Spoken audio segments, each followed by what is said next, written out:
l'Espagne sur le toit du monde. L'Espagne arrive en Afrique du Sud en 2010 avec son trophée de champion d'Europe sous les bras. Une génération dorée au rendement optimal et une obligation d'effacer 80 années de frustration à l'échelle mondiale.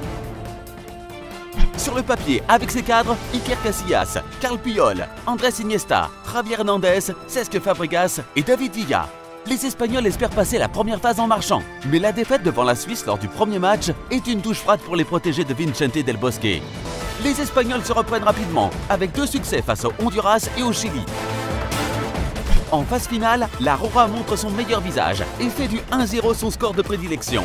Il laisse sur leur route le Portugal de Cristiano Ronaldo, écarté en 8e, le toujours très compliqué Paraguay en quart, puis la terrible Allemagne en demi. L'après-midi de la finale contre les Pays-Bas, des milliers d'Espagnols envahissent les rues sud-africaines, confiants en l'idée de rompre enfin leur sort. Pour la première fois, l'Espagne est en finale de Coupe du Monde et se présente comme le grand favori pour le titre. Face à elle, des Hollandais qui cherchent à oublier les échecs de 1974 et 1978. Sur le terrain de jeu et dans les tribunes, la Furia cherche à imprimer son rythme et étouffe son adversaire, même si la délivrance se fait attendre.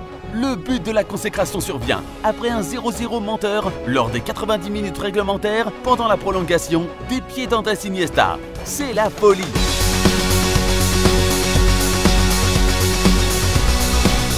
Au coup du sifflet final, tout Johannesburg se teinte de rouge.